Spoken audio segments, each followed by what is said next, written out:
آج کے اس ایکسپلینر میں ہم بات کرنے والے ہیں پاکستان کے سب سے گہرے اور پرانے پاور سٹرگل کے بارے میں۔ سویلین قیادت اور فوجی اسٹیبلشمنٹ کے درمیان کی کشمکش یہ صرف کوئی عام سی سیاسی بحث نہیں ہے، بلکہ ایک ایسی تاریخی جدوجہد ہے جس نے پورے ملک کی بنیادوں کو ہلا کر رکھ دیا ہے۔ چلیے سمجھتے ہیں آخر یہ سب ہو کیا رہا ہے۔ 2000 سوچنے کی بات ہے۔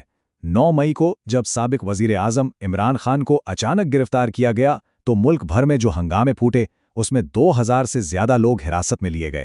یہ فگر اس سیاسی بحران کی شدت بتانے کے لیے کافی ہے۔ لیکن سب سے حیرت انگیز بات یہ تھی کہ تاریخ میں پہلی بار عام پاکستانی شہری کھلے عام ملٹری کے خلاف سڑکوں پر احتجاج کر رہے تھے۔ 1971 کے بعد سے اس لیول کی عوامی مزاحمت ملک میں پہلے کبھی نہیں دیکھی گئی۔ عوام کا اس طرح نکلنا واقعی ایک انپریسیڈنٹڈ لمحہ تھا۔ تو آج کے اس جائزے کا ایجنڈا فٹافٹ دیکھ لیتے ہیں۔ پہلے ہم بات کریں گے 9 مئی کے بحران کی، پھر فوج اور سویلین لیڈرشپ کی تاریخ، پرانے رہنماؤں کا انجام، عمران خان کا سفر، بڑھتے ہوئے قومی مسائل اور آخر میں ملک کا مستقبل۔ شروعات کرتے ہیں پہلے حصے سے، 9 مئی کا کرائسس۔ آخر اس دن ہوا کیا تھا؟ اصل میں یہ سب سنگین الزامات کے ایک بہت لمبے سلسلے کا نتیجہ تھا۔ پی ٹی آئی کے کارکنان پر 140 سے زیادہ چارجز لگائے گئے، جن میں ٹیررزم سے لے کر کرپشن تک شامل تھا۔ خود عمران خان پر 34 مخصوص کیسز تھے، اور پھر کورٹ کے اندر سے نیب کی پیراملٹری فورسز کے ہاتھوں ان کی وہ ڈرامائی گرفتاری ہوئی۔ لیکن اس گرفتاری کا ٹریگر کیا تھا؟ $239 ملین۔ نیب کا دعویٰ ہے کہ القادر یونیورسٹی ٹرسٹ کے لیے ایک پراپرٹی ٹائکون کے ساتھ زمین کا سودا ہوا تھا، جس میں ریاست کو اس بھاری رقم کا نقصان اٹھانا پڑا۔ بیسکلی الزام یہ ہے کہ یہ ایک فائدے کے بدلے دوسرا فائدہ دینے والی ڈیل تھی۔ ایک اور بڑا مدعا توشہ کا بھی ہے۔ توشہ خانہ یعنی پاکستان کا وہ سرکاری خزانہ جہاں آفیشیلز کو مہنگے ڈپلومیٹک گفٹس قانوناً جمع کرانے ہوتے ہیں۔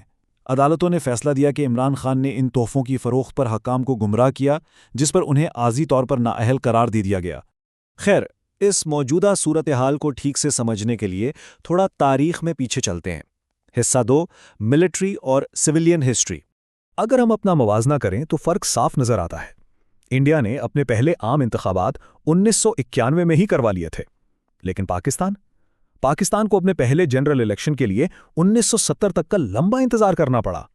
یہ تاخیر ہی اس بات کا ٹھوس ثبوت ہے کہ شروع سے ہی حکومت پر فوج کی گرفت کتنی مضبوط رہی ہے۔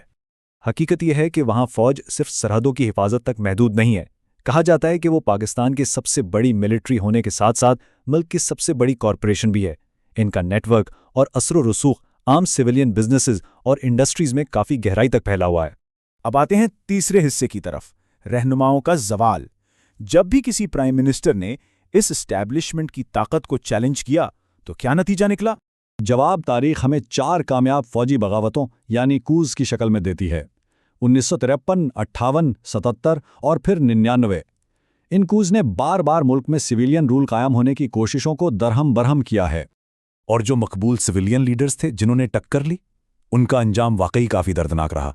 ذوالفقار علی بھٹو کو پھانسی دے دی گئی، بے نظیر بھٹو کو نظر بندی کے بعد اسیسینیٹ کر دیا گیا، اور نواز شریف کو لمبا عرصہ جیل کی سلاخوں کے پیچھے گزارنا پڑا۔ ٹھیک ہے، اب واپس آتے ہیں آج کے دور پر۔ حصہ 4، عمران خان کا سفر۔ ان کی کہانی اس معاملے میں بالکل ایک نیا رخ پیش کرتی ہے۔ ذرا اس ڈرامٹک شفٹ کو دیکھیے۔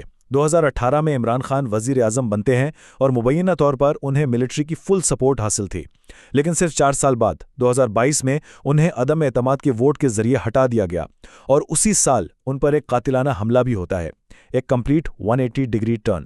اختلافات اس حد تک خراب ہو گئے کہ ایک پروٹیسٹ کے دوران گولی لگنے کے بعد عمران خان نے ڈائریکٹ ایک ISI میجر جنرل پر الزام لگا دیا۔ انہوں نے کھلے عام کہا کہ اس شخص نے 2 بار مجھے مارنے کی کوشش کی۔